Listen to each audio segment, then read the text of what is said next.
Greetings everyone. நம்ம daily prelims point of view 5 question பார்க்குறோம். இன்னைக்கு என்ன questions இருக்கு அப்படிங்கறத பார்ப்போம். First question, who is elected as the speaker of 18th Lok Sabha by voice vote அப்படின்னு கேட்டிருக்காங்க. 18வது மக்களவை தலைவராக குரல் வாக்கெடுப்பு மூலம் தேர்ந்தெடுக்கப்பட்டவர் யார் அப்படின்னு கேட்டிருக்காங்க. சோ யார் தேர்ந்தெடுக்கப்பட்டிருக்கார் அப்படின்னு பார்த்தோம்னா ஓம் பிர்லா அவர்கள். ஓகேங்களா? அதாவது சபாநாயகருக்கான லோக்சபாவோட சபாநாயகருக்கான தேர்தல் அப்படிங்கிறது இந்திய வரலாற்றிலே 4வது முறையாக நேற்று நடந்துச்சு. இதுக்கு முன்னாடி எல்லாம் எப்படின்னா 1952, 1967, 1976, இப்போ 2024 இந்த காலகட்டத்தில் மட்டும்தான் நமக்கு லோக்சபா சபாநாயகருக்கான தேர்தல் அப்படிங்கிறது நடைபெற்றிருக்கு. ஓகேங்களா? நேத்து ஓம் பிர்லா அவர்கள் குரல் வாக்கெடுப்பு மூலம் தேர்ந்தெடுக்கப்பட்டிருக்கார். குரல் வாக்கெடுப்புனா ஒன்றும் கிடையாது. ஓம் பிர்லாக்கு யாரெல்லாம் ஓட்டு போடுறீங்க அப்படின்னு கேட்டா ஆம் அப்படின்னு சொல்லி சொல்லுவாங்க. அதாவது பார்லிமெண்ட்டை பொறுத்த வரைக்கும் ஆய் அப்படின்னு சொல்லுவாங்க. இதே நோ அப்படின்னா இப்படி சொல்லுவாங்க, நோஸ் அப்படின்னு சொல்லி சொல்லுவாங்க. ஓகேவா? இஎஸ். சோ இந்த மாதிரி தான் இந்த குரல் வாக்கெடுப்பு அப்படிங்கிறது நடக்கும். சரிங்களா? பர்த்ருஹரி மாத்தப் சமீபத்துல செய்தியில பார்த்திருப்போம். இவர் என்ன அப்படின்னு பார்த்தோம்னா தற்காலிக சபாநாயகரா இருந்தார். ஓகேவா? ப்ரோ டெம் ஸ்பீக்கரா இவர் தான் இருந்தார். ஓகேவா? சரி, அடுத்தது who is the leader of opposition who has the status equivalent to a cabinet minister அப்படின்னு கேட்டிருக்காங்க. கேபினட் அமைச்சருக்கு நிகரான அந்தஸ்து உடைய எதிர்கட்சி தலைவர் யார் அப்படின்னு பார்த்தோம்னா ராகுல் காந்தி அவர்கள். ஏன் ராகுல் காந்தி அவர்களை சொல்றோம் அப்படின்னா இவர் தான் லோக்சபாவோட எதிர்கட்சி தலைவரா அபிஷியலா இருக்க போறார். ஓகேங்களா? லீடர் ஆஃப் ஆப்போசிஷன் யார் அப்படின்னு பார்த்தோம்னா நமக்கு ராகுல் காந்தி அவர்கள். ஒரு லீடர் ஆஃப் ஆப்போசிஷனுக்கு தான் அதனுடைய அந்தஸ்து பார்த்தோம்னா ஈக்குவலன் டு கேபினட் மினிஸ்டர் அப்படின்னு சொல்றோம். ஓகேவா? இதெல்லாம் 1977 சொல்லப்பட்ட விஷயங்கள். ஓகேவா? அப்பதான் இந்த லீடர் ஆஃப் ஆப்போசிஷன் அப்படிங்கிற அந்த பதவிக்கு வந்து சட்ட அங்கீகாரம் அப்படிங்கிறது கிடைச்சது. ஓகேவா? அடுத்தது which Indian is among the top 10 highest paid CEOs in America?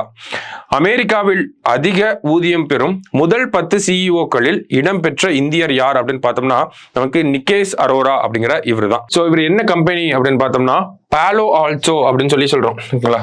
Follow Alto ஒரு நெட்வொர்க்கிங் பேஸ்டு. ஓகேவா? சிலிகான் வேலியில இருப்பாங்க. ஸோ ஏறக்குறைய பார்த்தா ஐடி அப்படின்னு சொல்லிக்கிறாங்க. ஸோ பாலோ ஆல்டோ அப்படிங்கிற நெட்வொர்க்கிங் பேஸ்டு கம்பெனியோட சிஇஓ தான் நிக்கேஷ் அரோரா அப்படிங்கிறவர்.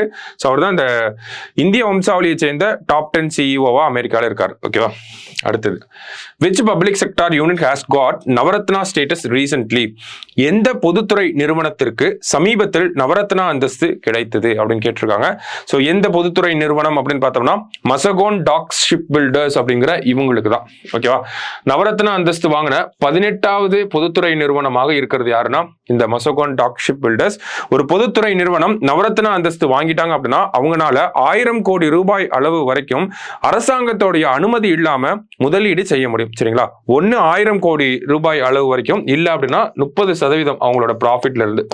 So either one. ஓகேங்களா? ஸோ அடுத்தது choose the correct statement about leader of opposition. எதிர்கட்சி தலைவர் பத்தி கேட்டிருக்காங்க. has cabinet minister status included in the selection committee for selection of Lokpal, National Information Commissioner, CBI Director, Election Commissioners, National Human Rights Commissioner, Central Vigilance Commissioner. இவங்களோட selection கமிட்டியில இருப்பார் அப்படின்னு சொல்லியிருக்காங்க. தமிழ்ல பார்ப்போம். எதிர்கட்சி தலைவர் பற்றிய சரியான கூற்றை தேர்ந்தெடுக்கவும். கேபினெட் அமைச்சர் அந்தஸ்து உள்ளது. கரெக்ட் தான். ஒரு எதிர்கட்சி தலைவருக்கு கேபினெட் அந்தஸ்து அப்படிங்கிறத நம்ம கேள்விப்பட்டிருப்போம். அது சரியும் கூட. சரிங்களா?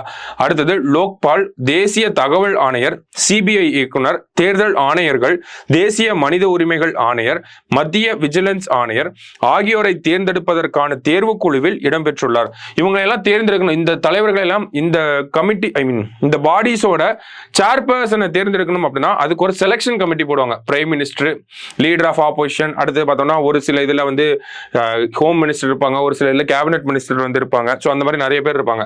காமனா 2 பேர் யார் இந்த அமைப்பு இது எல்லாத்துக்கும் காமனா 2 பேர் வருவாங்க. யார் அப்படின்னா ஒன்னு பிரைம் மினிஸ்டர், இன்னொன்னு லீடர் ஆஃப் ஆப்போசிஷன். ஓகேவா?